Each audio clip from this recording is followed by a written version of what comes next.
Cette capsule d'hier à aujourd'hui vous est présentée par Éclairage M&M et Sécurité MM. Voici d'hier à aujourd'hui, une capsule de Normand de Lessard. Normand nous présente des personnes ou des événements qui sont venus marquer notre passé en Beauce. Sur ce, bon visionnement.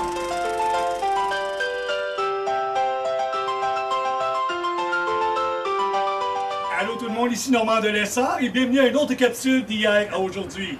Cette semaine, je vous présente des gens de la maison de la famille de Saint-Georges. Sur ce, bon visionnement!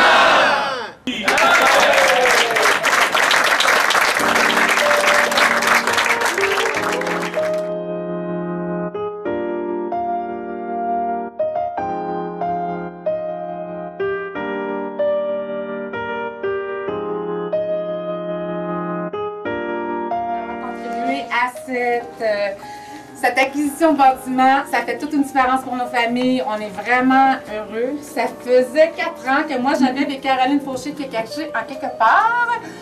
Voulait travailler pour changer nos locaux, puis on voulait vraiment grandir parce qu'on avait beaucoup de familles. Donc, c'est réussi, c'est fait. Je vous remercie sincèrement. Il y a à peu près 4 ans, il m'arrive au presbytère une madame qui s'appelle Sandra et une madame qui s'appelle Geneviève. Madame s'appelle Caroline aussi. Mais elle est là, Caroline. Non, c'était juste pour dire. T'étais-tu là, Caroline? Oui. Oui, t'étais là. En tout cas, savez-vous ce qu'il venait faire? Il venait demander d'avoir le presbytère de Saint-Georges. C'était pas compliqué. Juste avoir le presbytère pour qu'ils puissent mettre la maison de la famille là. Là, je les ai appris que le presbytère était rempli. Donc, ils m'ont parlé de la maison de la famille puis des choses. Ça fait que j'ai eu comme un coup de cœur. Pas pour les filles, mais pour la maison de la famille. Puis, ça a commencé. Et ils ont dit, on va venir te revoir. J'ai été 1 an, ils n'ont pas venu. J'étais bien content de faire ça. Mais tout à coup, ils sont venus. Là, ils ont dit, on fait le financement, puis on fait une campagne. Oh, j'ai dit, correct. Et je les ai motivés un peu. Là, j'ai dit, on va faire une bonne campagne, puis on est capable de faire quelque chose, puis on est capable d'aller ramasser au moins 500 000. Et moi, ils ont dit, ça n'a pas de bon sens. Mais j'ai dit, il va aller prendre mes aplomb. Ça fait que j'ai été consulté, là, vous allez voir le séminaire. J'ai dit, comment vous êtes prêts à donner? Bien, ils ont dit, vendre ça pas mal. J'ai dit, on a donné 100 000. Hop, ça commençait bien. J'ai dit, il va aller voir Marcel. Marcel, il dit, puis il dit, je serais prêt à donner, il dit, c'est une campagne de 600 000. Il dit, on donne 10 60 000. Ça devient. Là, il va voir Pierre, puis Michel. Puis là, ils ont dit, on est prêt d'embarquer. Il ne disait pas comment il donnait, mais ils ont dit, on est prêt d'embarquer. Là, il a dit aux filles, il dit, on a au moins que 200 000, puis ça commence bien.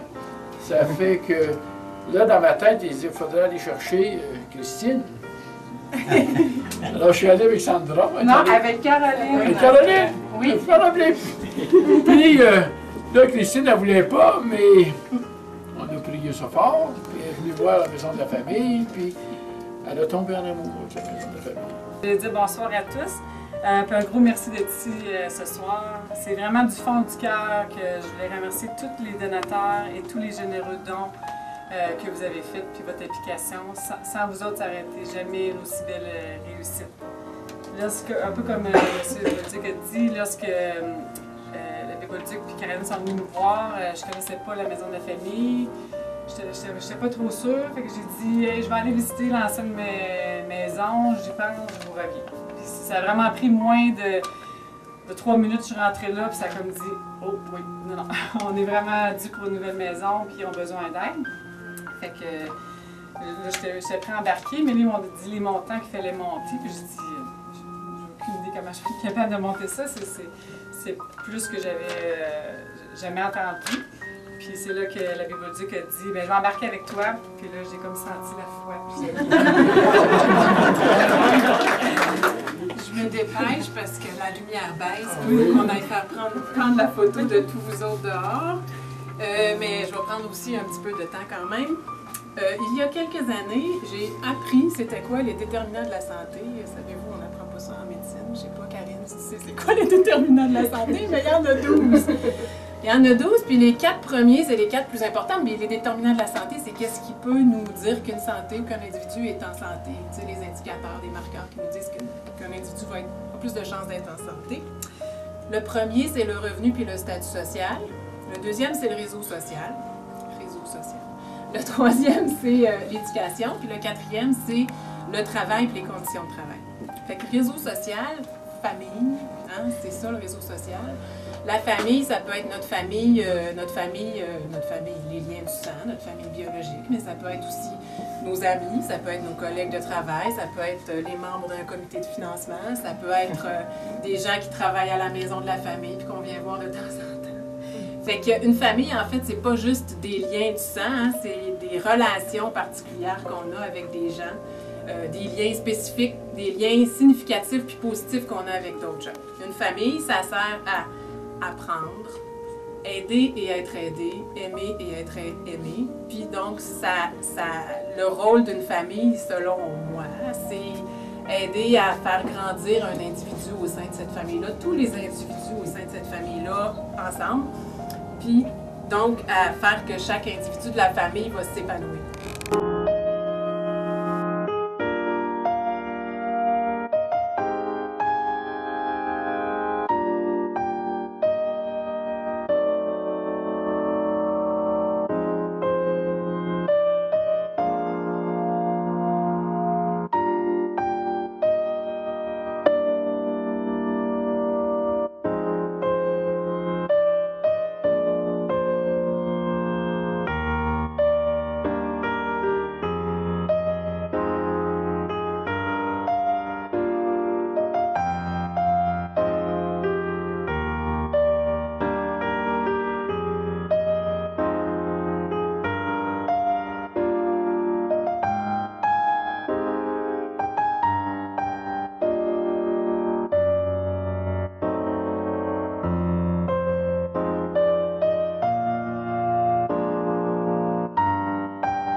Cette capsule d'hier à aujourd'hui vous a été présentée par Sécurité MM et Éclairage M&M.